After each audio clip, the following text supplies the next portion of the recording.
Finally ನಿಮ್ದೊಂದು friendship ಇದೆಯಲ್ಲ, ಅದು ನಿಜವಾಗ್ಲೂ ನೀವು ಗ್ರೇಟ್ ಅಂತಲೇ ಹೇಳ್ಬೋದು. ಯಾಕಂದರೆ ಅಷ್ಟು ಜನರು ಹೊರಗಡೆ ಬಂದ್ಬಿಟ್ಟು ಸಪೋರ್ಟ್ ಮಾಡಿದ್ದು ನಿಮಗೇನೆ.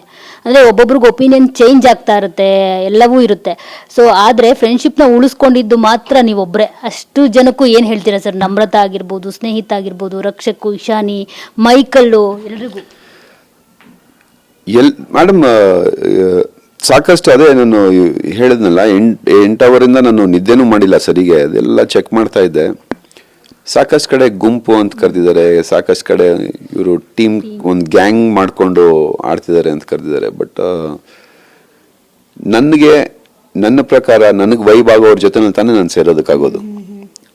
ನನಗೆ ಇಷ್ಟ ಇಲ್ಲದಿರೋರ ಜೊತೆ ಹೋಗಿ ಸೇರಿ ಆಡಿದ್ರೆ ಅದು ನನ್ನ ಒಳ್ಳೆ ಗೇಮ್ಗೆ ಆ್ಯಕ್ಟ್ ಮಾಡ್ತಾ ಇರೋಂಗಿರುತ್ತೆ. I didn't want to do that. And ಅವ್ರಿಗೂ ಎಲ್ಲಿ ವೈಬ್ ಆಗುತ್ತೋ ಅಲ್ಲಿ ಬಂದು ಸೇರ್ಕೊಂಡ್ರು. I found real friends. Ranganath Purohit floor mill business ನಲ್ಲಿ 1 ಮಷೀನ್ ಇಂದ 8 ಲಕ್ಷ ಗಳಿಸ್ತಿದ್ದಾರೆ. ನೀವು ಕೂಡ ಅವರಿಂದ ಕಲಿಬೇಕಾ? ಅವ್ರ ಜೊತೆ ವಿಡಿಯೋ ಕಾಲ್ ನಲ್ಲಿ ಮಾತಾಡಬೇಕಾ? ಈಗಲೇ ಫ್ರೀಡಮ್ ಆಪ್ ಡೌನ್ಲೋಡ್ ಮಾಡಿ. ಅಂದ್ರೆ ಈ ಮನೆ ಬಿಗ್ ಬಾಸ್ ಮನೆ ಇಷ್ಟು ಸೀಸನ್ಗಳು ನೋಡಿದ್ದೀರಾ. ಇಲ್ಲಿಂದ ಹೊರಗೋದ್ಮೇಲೆ ಹಂಗ್ ಮಾಡೋಣ ಹಿಂಗ್ ಮಾಡೋಣ ಅನ್ನೋರು ಇವತ್ತು ಬೇರೆ ಬೇರೆ ಕಡೆ ಇದ್ದಾರೆ. ಬಟ್ ಇಲ್ಲಿ ಸಿಕ್ಕಿರುವಂಥ ಫ್ರೆಂಡ್ಸ್ ಗ್ಯಾರಂಟಿ ನನಗೆ ಹೊರಗೆ ಬಂದಮೇಲೂ ಲೈಫ್ ಲಾಂಗ್ ಕ್ಯಾರಿ ಆಗ್ತಾರೆ. ಆ ವೈಬ್ ಇದೆ ನನಗೆ ಅವ್ರ ಜೊತೆನಲ್ಲಿ. And I love them a lot. ತುಂಬ ಖುಷಿ ಆಗುತ್ತೆ. ನಮ್ರತಾ ಒಂದು ತಂಗಿ ಥರ ನನಗೆ. And Ishani and Michael, Snehith is a sweet art. ನನಗೋಸ್ಕರ ಹೋಗಿ ಪೂಜೆ ಮಾಡಿಸ್ಕೊಂಡು ಈ ಲಾಕೆಟ್ ಎಲ್ಲ ತೊಗೊಂಬಂದಿದ್ದೆ ನಾನು. ಆ್ಯಂಡ್ ಎಲ್ಲರೂ ತುಂಬ ಸಪೋರ್ಟ್ ಮಾಡಿದ್ದಾರೆ. ನಾನು ಬೆಳಗ್ಗೆಯಿಂದ ವೀಡಿಯೋಸ್ ನೋಡ್ತಾ ಇದ್ದೆ. That is genuine friendship ma'am. ನನ್ನಿಂದ ಅವ್ರಿಗೆ ಏನು ಲಾಭ ಆಗಬೇಕಾಗಿಲ್ಲ, ಅಥವಾ ನಾನು ಏನು ಬಂದು ಅವ್ರಿಗೆ ಕಪ್ ಗೆದ್ಕೊಂಡು ಬಂದು ದುಡ್ಡು ಕೊಡ್ತೀನಿ ಅಂತ ಕೂಡ ಹೇಳಿರಲಿಲ್ಲ. It is pure love and friendship what we share. So ಅದು ಉಳಿಯುತ್ತೆ ಕೊನೆವರೆಗೂ. I just found my friends there.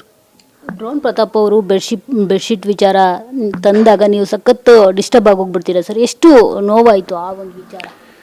Ma'am, ನೀವು ಒಂದು ಕಡೆ ಒಂದು ಮನೆ ಒಳಗೆ 100 days ಇರ್ತೀರ. ನಿಮಗೆ ನಿಮ್ಮ ಫ್ರೆಂಡ್ಸ್ ಒಬ್ಬೊಬ್ಬರನ್ನೇ ಕಳ್ಕೊಂಡು ಬಂದಾಗ you start missing them a lot.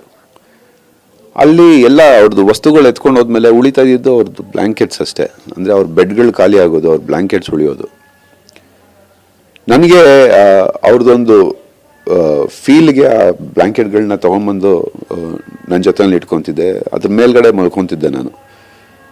ಅದನ್ನು ತುಂಬ ಪ್ರೀತಿಯಿಂದ ಕೇಳಿಕೊಂಡು, ಏನಣ್ಣ ಇಷ್ಟು ಬ್ಲ್ಯಾಂಕೆಟ್ಸ್ ಇಟ್ಕೊಂಡಿದ್ದೀರಾ ಅಂತ ಒಂದ್ಸಲಿ ಕೇಳಿದಾಗ, ಇಲ್ಲ I miss them a lot because ಇವರೆಲ್ಲ ನನ್ನ ಫ್ರೆಂಡ್ಸ್ ಆಗಿದ್ರು. ಇಲ್ಲಿ ಒಬ್ಬೊಬ್ಬರನ್ನೇ ನೀವೇ ಕಳಿಸ್ಕೊಟ್ರಲ್ಲಪ್ಪ ಅಂದ್ಬಿಟ್ಟು ಒಂದು ತಮಾಷೆನಲ್ಲಿ ಮಾತಾಡಿದ್ದು. ನೆಕ್ಸ್ಟ್ ದಿನ ಅದನ್ನೇ ತೊಗೊಂಡ್ಬಂದು ಪಂಚಾಯತಿನಲ್ಲಿ ಇವ್ರ ಫ್ರೆಂಡ್ಸ್ನ ತುಳ್ಕೊಂಡು ಮೇಲೆ ಬರ್ತಾ ಇದ್ದಾರೆ, ಬ್ಲ್ಯಾಂಕೆಟ್ಗಳನ್ನ ಸೇರಿಸ್ಕೊತಾ ಇದ್ದಾರೆ ಅಂತಂದಾಗ ತುಂಬ ಹರ್ಟ್ ಆಯಿತು ನನಗೆ. ಆ ಮೂಮೆಂಟಿಗೆ ನಿಜವಾಗ್ಲೂ ತುಂಬ ಬೇಜಾರಾಯಿತು. ಅದಕ್ಕೆ ನನಗೆ ಅವನಿಗೆ ಒಂದು ಕಾನ್ವರ್ಸೇಷನ್ ಬ್ರೇಕ್ ಆಗಿದ್ದು. But then later on he said sorry and it was understood.